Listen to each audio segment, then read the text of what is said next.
And we're live with Kristi Westbrock of CTC Communications. This is Ken Pyle, ViodiTV. And today is a very special day because we have Kristi with us here. And we also want to thank our sponsor, Calix. Calix, in many ways, is provided the opportunity for me to actually visit Kristi and Kevin and the great CTC team. It's been about 8 years ago now. We went out to shoot some videos for Calix to document the innovation award CTC was getting.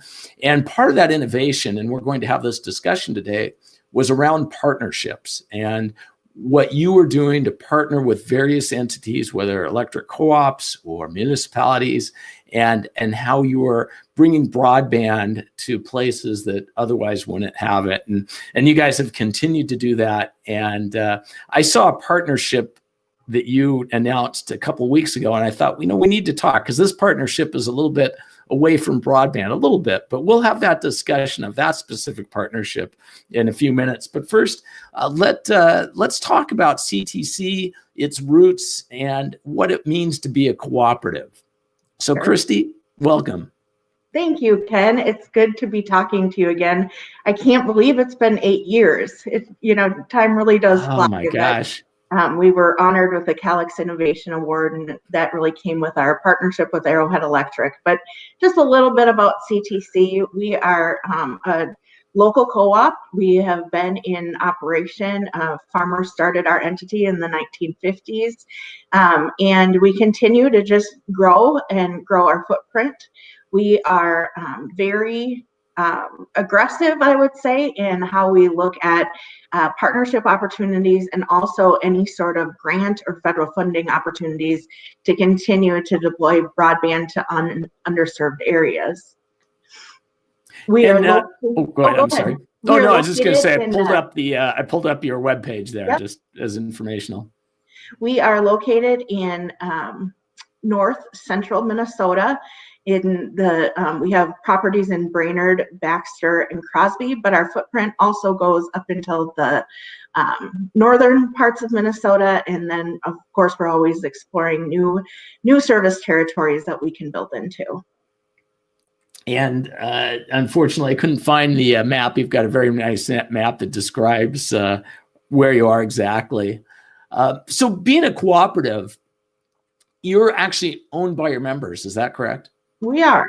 So a cooperative you can look at as a quasi nonprofit is how I would say it. We're not deemed a 501c3, but still have very similar 501 rules that we follow as a co-op. But the history of co-ops was that you provide some sort of service that others aren't providing to an end user. And so really when the Rural Communications Act happened way back in the 1930s, and they said we need to get telephone services out to all rural areas across our nation, that's really when you saw the formation of farmers coming together.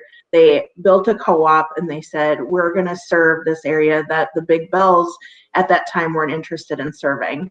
And so the cooperative mindset is still that you would provide services that nobody else provides. And so that's really critical today in broadband as we're looking at the areas that people just aren't getting service, or they don't have affordable service, or the quality of service that they have isn't going to live up to par for the future for them. So before we talk about partnerships, I want to stay in this co-op thread for a moment, because one of the things as part of the cooperative is you have your annual meetings, right, where all the members can come and they can talk to the board and so forth. This year is a little different because of the situation we're in. Yes. Maybe you can talk about that. Yeah, it was really a different situation.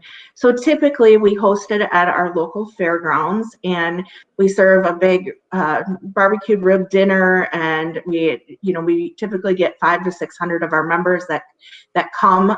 We have 14,000 members, just to give you a reference, and so we usually have 5 500 or so people that come to the annual meeting. We always have like prizes and it's a big fun celebration. We give an update to our annual meeting. But this year, for the first time, we had to do our annual meeting online, and we used the Zoom platform, but we had a very successful annual meeting online. It was different. I really missed seeing the members. It's one of my favorite things to walk around and talk with them and get, face-to-face feedback is great. But in this year, we did a virtual online meeting, and we had it interactive where we were able to have people make motions, raise their hand. They could vote in real time. And so all of that then is documented that we did all of those voting and that type of thing. But the other thing we did this year that was really neat, and this is the picture of it, is that we typically have a budget. That's okay. We typically have a budget for our food and our meal. And so what we ended up doing this year was taking that allocation and then giving it to the outreach program to provide food for all of our communities that we serve. And so we worked with them, and they will be divvying out all of those meals into those service areas. But we also, with that, asked the community if they would match our gift. And so to date, we have earned, I think it's almost $50,000. It's been over the match amount that is bringing food across our service areas. So that was a really neat piece that we were able to take that money and do something really meaningful with it. Wow, that's one of the things that is unheralded. It's hard to measure, right? Is the impact you have on a community because you are the community. Mm-hmm. Very, very true. We, that's our focus in every project that we do. Is the focus is how does this help strengthen our communities or strengthen a new community that we haven't served in the past? And this is really cool. I hadn't actually gone to this page before. You're able to record the whole meeting, it looks like, and it really provides probably a new level of documentation for you. Yeah, it really does. And there's some features of, going forward if that perhaps we'll use again, maybe for those people who can't attend in person, we could always have a virtual option for them to be able to go and listen to the recording. So yeah, there was some great pieces of it. We certainly learned from it. And how was the attendance relative to your normal meetings? Yeah, so typically we would have that 500 to 600 mark, and we had just little over 100 attend the meeting at the time the meeting was held, which I think for a beautiful June day, that was a great amount of people that actually tuned in and watched it. But we do know that having it on our website, that we've had a lot of people go and watch it through the web also. So it's nice that it's there, and like you said, it provides that documentation. Yeah, that's what's nice is you can go back and watch it if you missed it. Yep. And yeah, it's and you didn't really have the draw of free food or anything like that like you normally do at your annual meeting, I assume. Right. Nope. And we had a few people call in, ask if we were going to send out any prizes, or if we were going to send them out any typically we have a giveaway, and so we did have those people that called looking for that piece of it. And so I guess this is a good time to talk about it. We could talk about the partnerships, but I want to go back to that. There is something I ran into here in a second ago, and it was called Broadband in a Box. Do you want to talk to that for a moment? Yeah. So on March 16th, I would say, was the day that our company took a massive change, and that was that we made the decision to basically clear our offices and move our staff in a matter of 24 hours home, and so to work from home. And at that time, the projection of the COVID numbers were amazingly alarming for our small little county, and we needed to do everything we could right away to secure our employees and make sure that we kept them and the members that we were serving safe. And so we moved everyone home. And then the people that remained in the office and could physically distance from each other then were the employees that didn't have a good connection at home, couldn't work from home, or they just didn't have the right setup. So we ended up having, presence in the office. We did close our lobbies, But then the next tough part was, how do we go into customers' home and keep doing installs? Broadband had never been in more demand than it was in the months of March and April, and continuing to see that right now. But the rush of orders and the need for distance learning, because all these kids were moving home, was just, I mean, it was immediate. They needed it now. And so how do we do that? So over a 2-week time period, our team really worked, and there was 4 of them that just like buckled down and said, we can create a broadband in a box product where our technicians can go to the home, leave it on the steps, or send it out, whatever that might be. But basically then the tech could be there and talk the customer through how to install their broadband. Some customers were good with us just shipping it out. Others had the technician come there. Maybe they talked to them through the window or the screen door or whatever that is. But basically, then we could keep deploying out the broadband and doing it through this box program. And so we are trademarking that product right now. We've gained some, I would say, just some nice kudos on this product from the FCC. And it's something that, you know, I think will stay in our product line for a long time. And one of the pieces being is that if a customer feels comfortable doing their own install and would prefer not to have somebody in their home, this is always an option that exists. So broadband in a box will continue in our product set. And like I said, we're getting it trademarked, so it belongs to us. Very cool. And it looks like, well, it's out of box thinking of this in the box, but it looks like you've got a Calix router here, probably Wi-Fi in there. And then it looks like a fiber that's maybe, I don't know, 50 feet long or 100 feet long or something. And the power supply and really everything you need, it looks like. Yep. And then, you know, coming with a very knowledgeable technician that can talk them through how to put it all together and install it in the home. You know, it did for us not being able to do the TV installs. That was tough because customers still wanted the complete package with the internet and the TV. But we just halted on TV for a while and just stuck to the broadband. We are back now doing full TV installs, and we have a really specific script that we go through with our customers, asking them specific questions about when our technician is in your home, could you please distance from them? And do you prefer if they wear masks or don't wear masks? And, you know, everybody has kind of a different temperament, I guess, for COVID-19. And so we're just trying to do everything we can to work with the customer to make sure it's a good experience for them, but also keep our technicians safe and in the forefront through all of this. So in the scenario where you've got this, you send them the box, then they kind of route the fiber. Do they route it to a window, or how do they get the fiber to your interconnect point? Yep, in some cases through the window or passing it off through, wherever we can get it to connect from the home.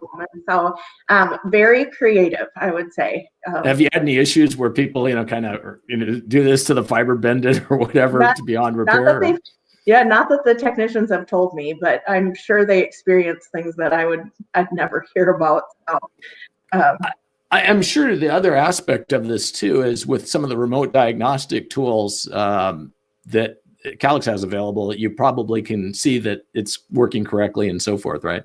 Absolutely. And, you think about things like the auto provisioning tools that we use and the ability to be able to just see in real time, real data from the Calix platforms. Those are just great pieces that through this made us just a better company because you were more reliant on those tools that existed. Yeah, and that's a big difference between now and maybe even 5 years ago. Just how the fiber networks have allowed you to really have just 2 endpoints, and then in between it's fiber, right? But this gives you that diagnostics, I suppose. Yes, and Kevin Larson, I always, there's certain things that I've stolen from him. And one of them is he always talked about that we really don't know how long the fiber is going to last. What we know is that the electronics on the end are going to need to change. And that's really especially like the Universal Service Fund, is sometimes there's some short-sightedness from a government perspective of what it means to maintain the fiber. And again, fiber isn't going to really be our issue. It's going to be being able to keep up to the technology demands with the equipment that's on the ends of those lines. And so keeping a strong USF is really important, and hopefully broadband gets in the mix on the USF. That needs to happen. So well, and since we're talking about broadband in a box and getting broadband to the home, you guys made the FCC's pledge, or you pledged that you would keep people connected, mm-hmm. right? Did. How did that go? Did it impact your bottom line and so forth? It did. We took the pledge early. We also complied with the extension out until the 30th of June, and yes, I've written to the FCC a couple of times and said, here's what the impact was to us. And what we found was the customers that we hooked up in like high need for distance learning. We have, a lot of customers. I could quantify, but it was a big chunk of customers that just never paid one bill through that entire time, that now we have to, turn around and figure out, how do you disconnect their services when their kids need it? And it's a real struggle. And, we're trying to work with each of them individually to see if they can make some payments and that type of thing. But I actually sent out to the FCC exactly how much we're seeing in uncollected revenues from the pledge, and saying, if Congress can help us out with this, we can certainly keep going, but we can't continue to put it on the backs of our membership either. Yeah, and that's the important point, is it is on the backs of your members, right? I mean, because Yeah. that's where ultimately the revenue comes from, unless it comes elsewhere. Right. And this, I was just going to pull up this window, because one of the things you've done, and this has been something that has been common with independent operators such as yourself, and that is the putting in Wi-Fi hotspots and other things to help the schools and help the kids along, right? Right. And so what we did early on was we partnered with the largest school district in our service territory, and they sent us a list of every student that didn't have a connection at their home, or a reliable connection. We then plotted those into our GIS system, and we determined which ones were 400 feet or less to our fiber, so that we were able to put a temporary line down and get them connected via fiber. Then we also looked at how close they were to our existing hotspots and where we needed to add hotspots because of there being a density of kids in a certain area. And then the last piece that we looked at was, if they don't have any service today and they're not eligible for service with any carrier, how can we deploy out hotspots into those areas? And so we ended up adding several new Wi-Fi hotspots, but we ended up with over 50 hotspots in our service area. And these were places anywhere from the local American Legion parking lot in a small little community, to the libraries, to the schools, to town halls were probably one of the best places to be able to deploy them to. Kids could sit safely in their car, they could sit outside and work off of those reliable hotspots.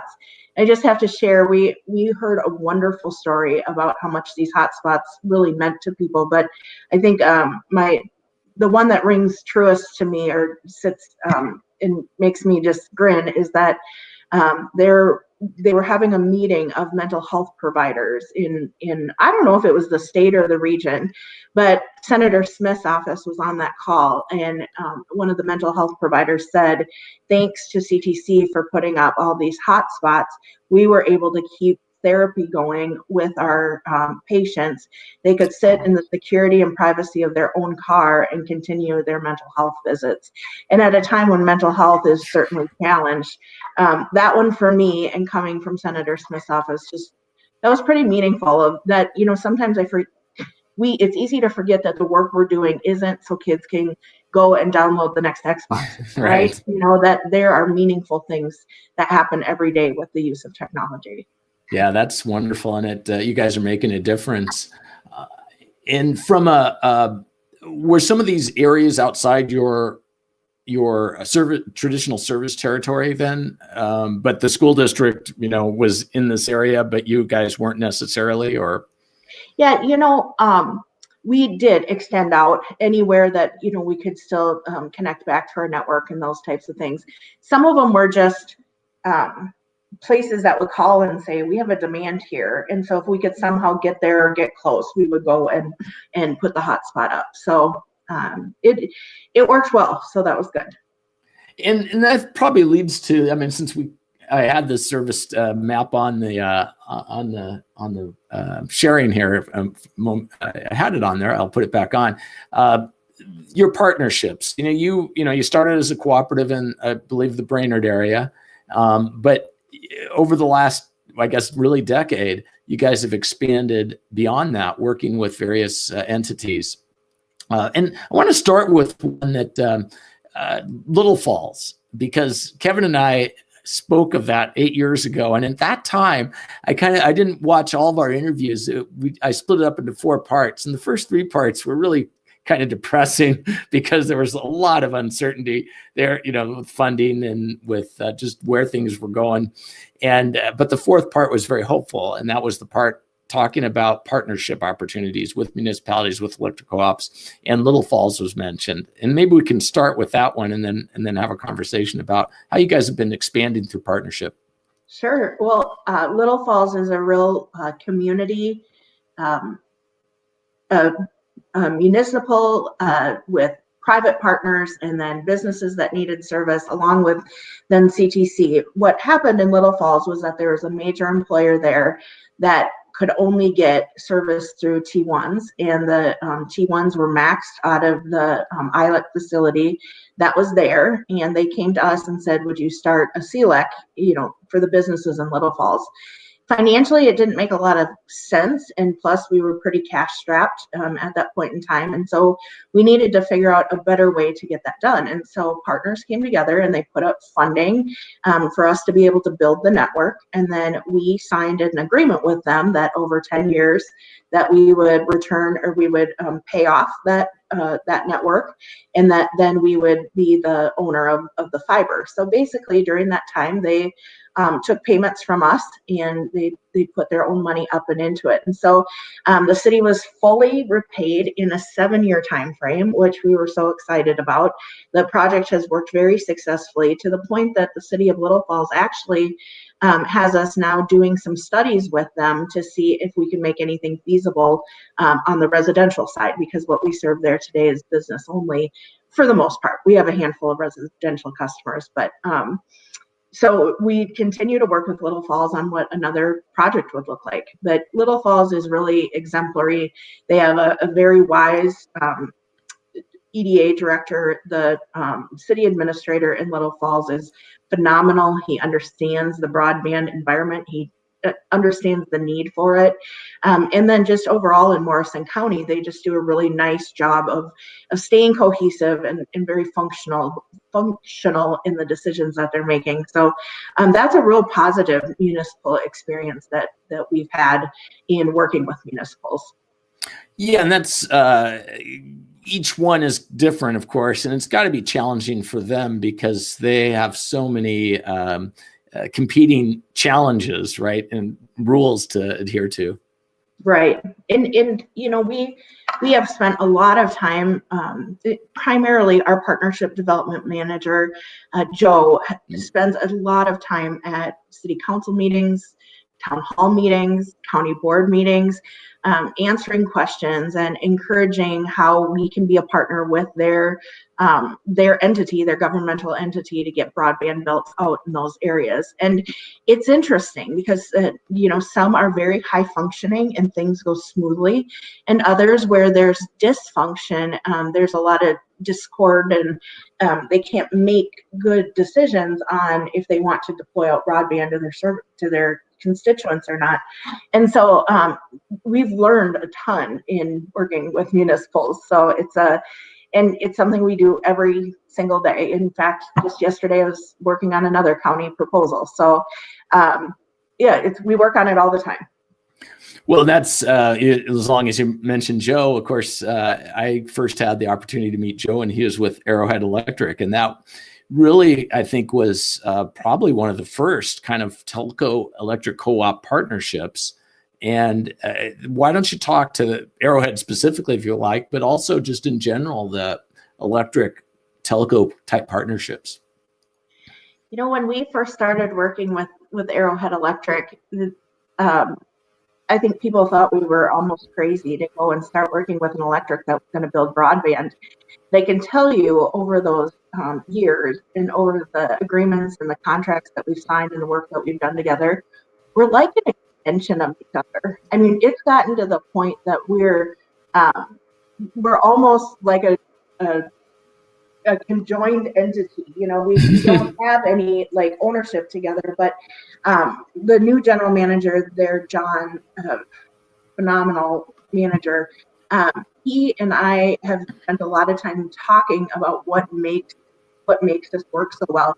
And it really is that there's just this level of respect on both sides of it, the level of cooperation, that we're not afraid to share anything. We're not afraid to challenge each other with different things. But that is a phenomenal project. And we wouldn't be who we are at CTC without Arrowhead in our mix.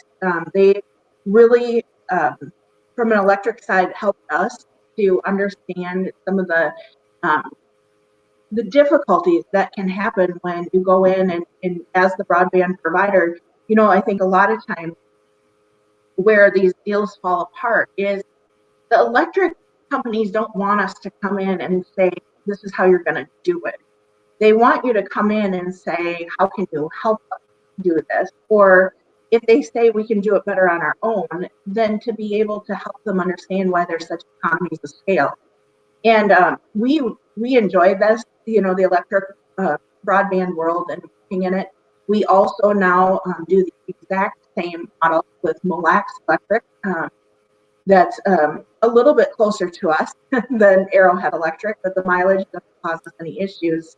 What we did then, and thanks to Keith Carlson at Calix, he came to this meeting, but Arrowhead, Mille Lacs Electric, and CTC met this year about how we can do things like share resources, share more on the economies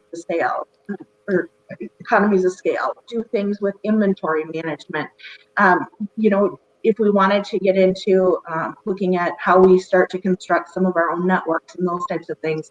And I think over time, my belief is that our entities will come together, perhaps form some sort of LLC or whatever that might look like. But we are all very much in tune to this resource issue, of can we keep sharing resources, and it's better for everybody involved. And so we also work with, we have another small contract with another electric that we're working with right now. And we've done a lot of national, what I would say is maybe consulting meetings for companies that are either looking at getting into the broadband business or are working with electrics, or electrics that are saying, how can you help us get up and get started? And so, the electrics are in the space. And so now it's a matter of how do we all work together to make it work. And for us, this has been great. Well, and one of the things, and I just had the Arrowhead website up, but going to your partnership page here, one of the things that really struck me was that it's more than just putting fiber in the ground, and you have a whole host of services you offer here. Yep, we do. Recently, we've also started talking about that we'd be able to add to this is GIS services. We have some outstanding GIS employees, and can we start to sell some of those services out to different entities? And then also, our marketing group, they have contracts with different groups that they're doing the marketing for them also. And so, again, this is just an area that has been really positive for us in the resource share. Labor is so expensive, and it should be expensive because they're really good people working for us. But how do we start to, weigh some of that? One of the things, I know in other areas, there's been challenges maybe because the members are shared by both, say, electric co-op and telco, and maybe there's kind of competition for those members or whatever. In your scenario, is there a lot of overlap in service territories, or are they physically separate? No, physically separate with Arrowhead, very physically separate. Yeah, that's And a couple also, hours away, right? Yep, and so the Blacks bumps right up to our territories, and so Does some it of their overlap or members. just? Yep, there's overlap where we've already built fiber, which they aren't going in and rebuilding any of those areas. And what we do is we look at things like if there's grant opportunities available, or if there's federal funding. RDOF program's a great example of that. Of what that looks like in the total model, and where they want to go and where they're comfortable with CTC going. Again, we just have those conversations. And when you trust each other like that, those things don't fall apart. So it's a handshake agreement in a lot of cases, but one that I don't see ever failing. Yeah, that makes sense. I mean, but it's got to also have to do with the leadership too. You of course, but then your counterparts in these cooperatives, right? I mean, it's got to be person to person, I would imagine. And I'm just so fortunate that both electrics have really strong general managers that are I don't know, we gel, we jive, we have lots of fun together too. So. Well, there's a partnership I want to talk about, and I'm not finding the image of it here. Unfortunately, I'll just put up this other one, which is kind of cool. But and I'll keep looking for it once I find this. Once I post it up here. But I saw on LinkedIn, I think it was, or Twitter, wherever it was, you posted about a school you guys are working with in an auditorium, and I think this really talks to what cooperatives can do in their community.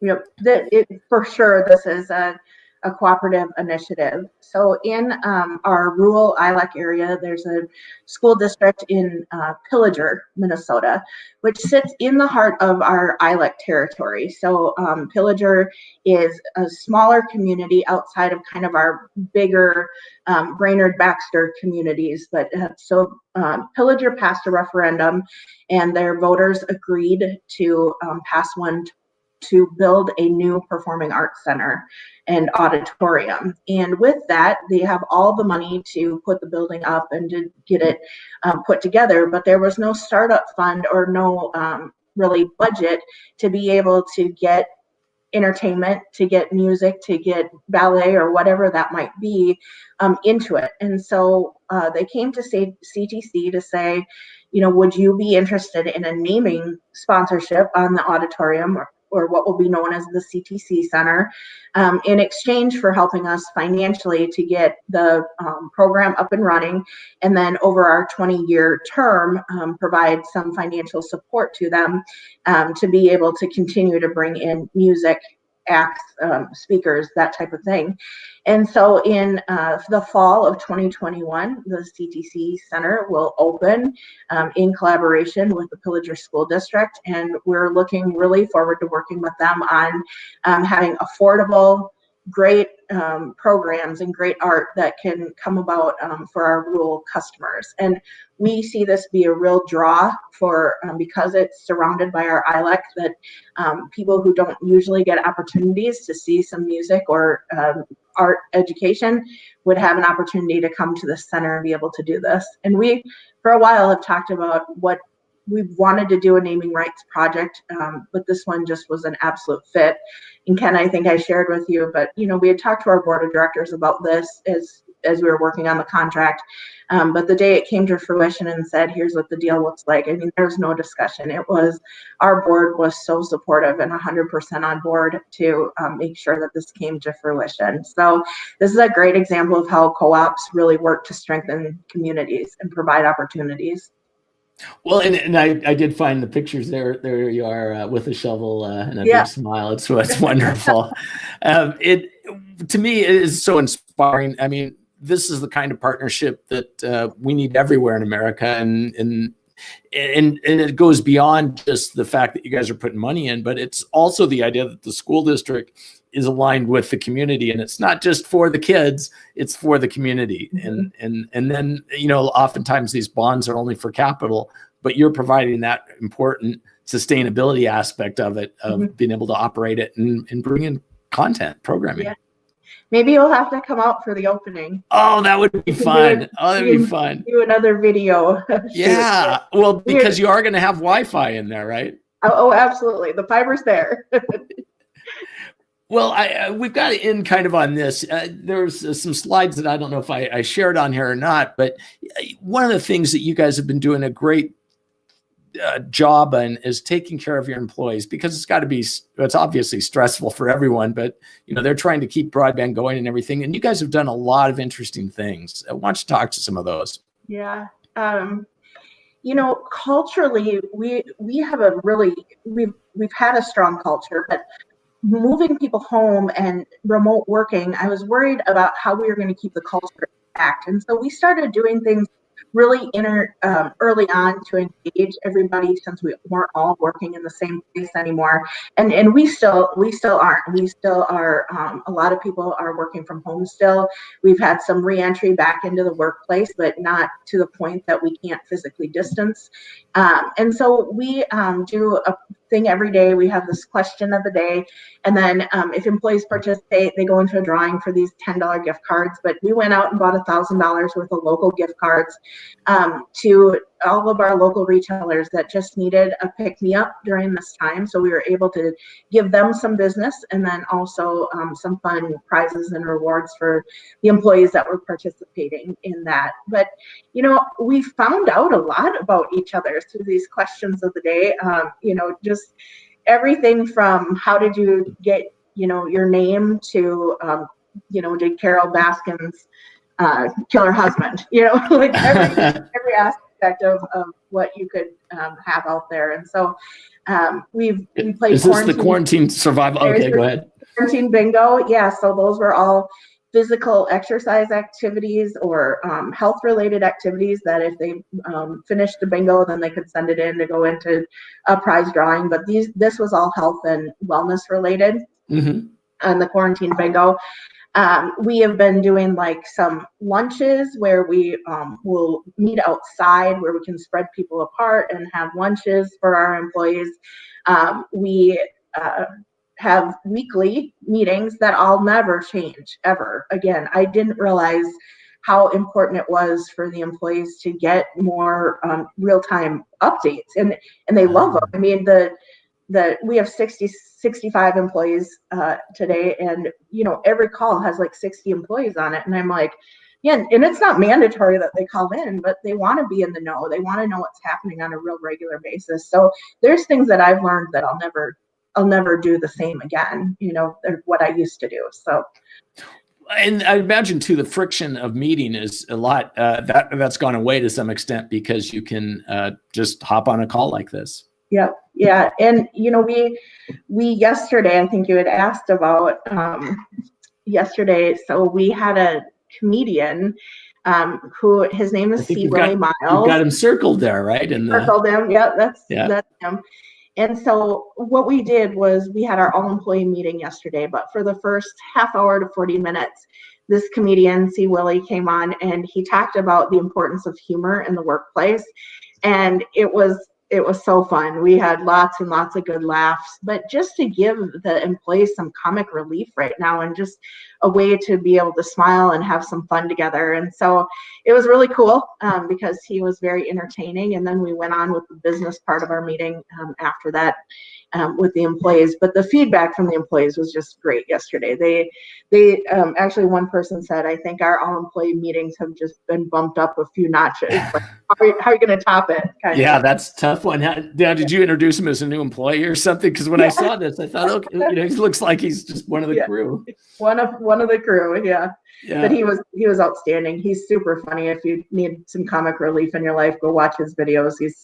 He's pretty funny. Oh, there he is. Maybe he can come on to the ViodiTV Real-Time Conversation, and looks like he's got quite a background.